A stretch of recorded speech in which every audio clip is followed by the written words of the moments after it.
आप सबकी क्षमा चाहता हूं। विलंब इसलिए हुआ क्योंकि कल जब मैं यहां पहुंचा तो एक बात ध्यान में आई कि आज 10वीं और 12वीं के छात्रों की एग्जाम है और उसका समय और मेरा राजभवन से निकलने का समय क्लैश हो रहा था और उसके कारण संभावना थी कि सिक्योरिटी के कारण अगर रास्ते बंद हो जाए तो बच्चों को एग्जाम देने के लिए जाने में कठिनाई हो जाए और ये कठिनाई न हो, बच्चे सब एक बार अपने एग्जामिनेशन सेंटर पर पहुंच जाए, उसके बाद ही मैं राजभवन से निकलूं ऐसा मैंने सोचा। उसके कारण मैंने निकलने में ही 15-20 मिनट लेट कर दिया और उसके कारण आप लोगों को जो असुविधा हुई इसके लिए मैं फिर से एक बार क्षमा मांगता हूं। साथियों, राजा भोज की इस पावन नगरी में आप सभी का स्वागत करना मेरे लिए गर्व की बात है।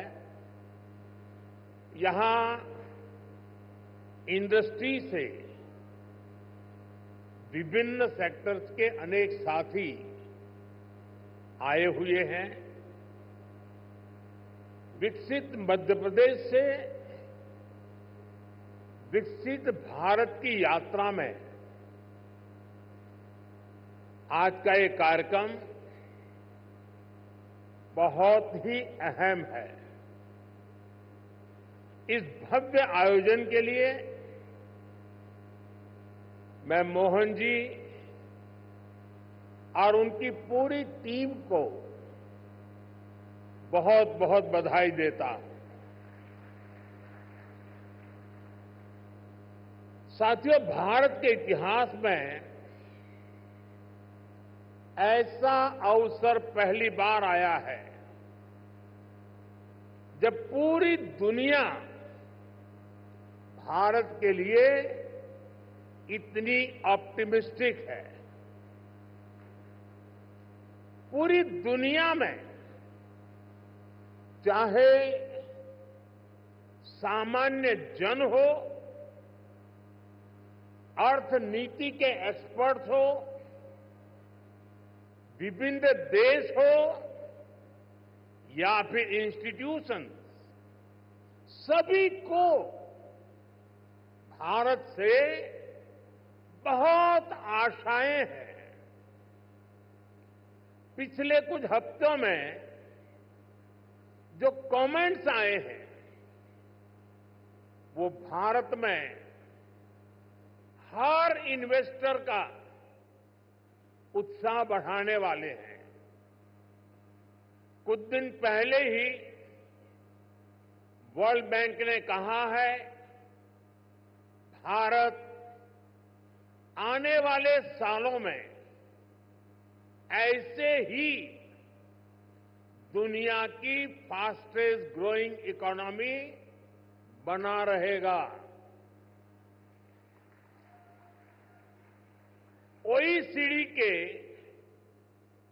एक अहम रिप्रेजेंटेटिव का कहना है future of the world is in India. कुछ ही दिन पहले क्लाइमेट चेंज पर यूएन की एक संस्था ने भारत को सोलर पावर की सुपर पावर कहा था। इस संस्था ने ये भी कहा कि जहां कई देश सिर्फ बातें करते हैं, वहीं भारत नतीजे ला करके दिखाता है। हाल ही में एक रिपोर्ट आई है, इसमें बताया गया है कि ग्लोबल एरोस्पेस फर्म्स के लिए कैसे भारत एक बेहतरीन सप्लाई चेन के रूप में उभर रहा है। ग्लोबल सप्लाई चेन चैलेंजेस का जवाब वो भारत में देख रहे हैं। मैं ऐसे कई एग्जाम्पल यहां कोट कर सकता हूं जो भारत पर दुनिया के कॉन्फिडेंस को दर्शाते हैं। ये कॉन्फिडेंस भारत के हर राज्य का भी कॉन्फिडेंस बढ़ा रहा है। और आज ये हम मध्य प्रदेश की इस ग्लोबल समिट में भी देख रहे हैं, महसूस कर रहे हैं। साथियों, मध्य प्रदेश पॉपुलेशन के हिसाब से भारत का 5th लार्जेस्ट स्टेट है। एमपी एग्रीकल्चर के मामले में भारत के टॉप के राज्यों में है। मिनरल्स के हिसाब से भी एमपी देश के टॉप 5 राज्यों में है।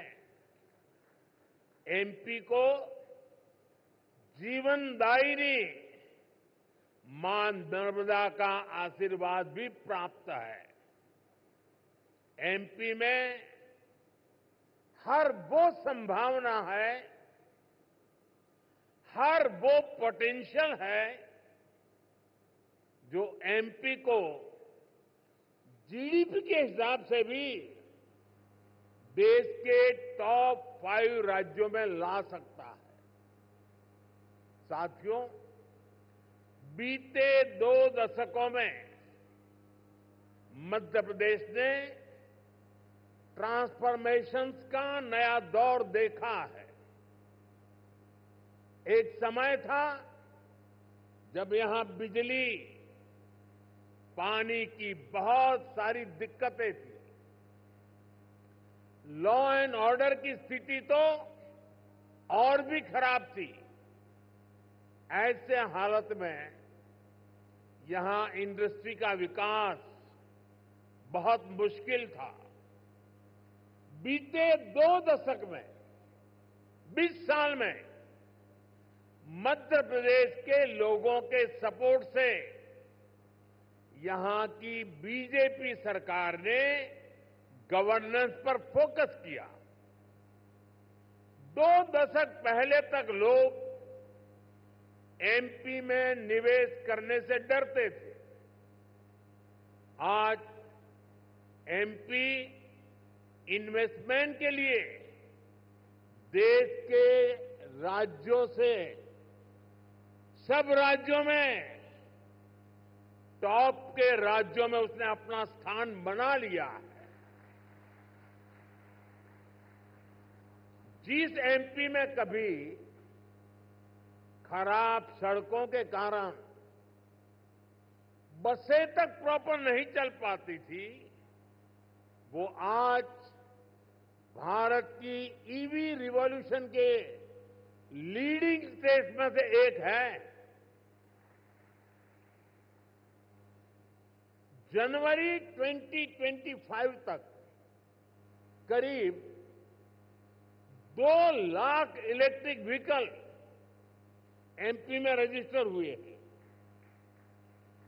ये करीब 90% ग्रोथ है। ये दिखाता है कि एमपी आज मैन्युफैक्चरिंग के नए सेक्टर्स के लिए भी एक शानदार डेस्टिनेशन बनता जा रहा है। और मैं मोहन जी को बधाई देता हूं, उनकी टीम को बधाई देता हूं कि उन्होंने इस वर्ष को उद्योग और रोजगार वर्ष के रूप में मनाना तय किया है। साथियों, बीते दशक में भारत ने इंफ्रास्ट्रक्चर के बूम का दौर देखा है। मैं कह सकता हूं इसका बहुत बड़ा फायदा एमपी को मिला है। दिल्ली मुंबई एक्सप्रेस वे जो देश के दो बड़े शहरों को जोड़ रहा है, उसका बड़ा हिस्सा एमपी से ही होकर गुजरता है। यानी एक तरफ एमपी को मुंबई के पोर्ट्स के लिए तेज कनेक्टिविटी मिल रहे हैं, दूसरी तरफ नॉर्थ इंडिया के मार्केट्स को भी ये कनेक्ट कर रहा है। आज मध्य प्रदेश में 5 लाख किलोमीटर से अधिक का रोड नेटवर्क है।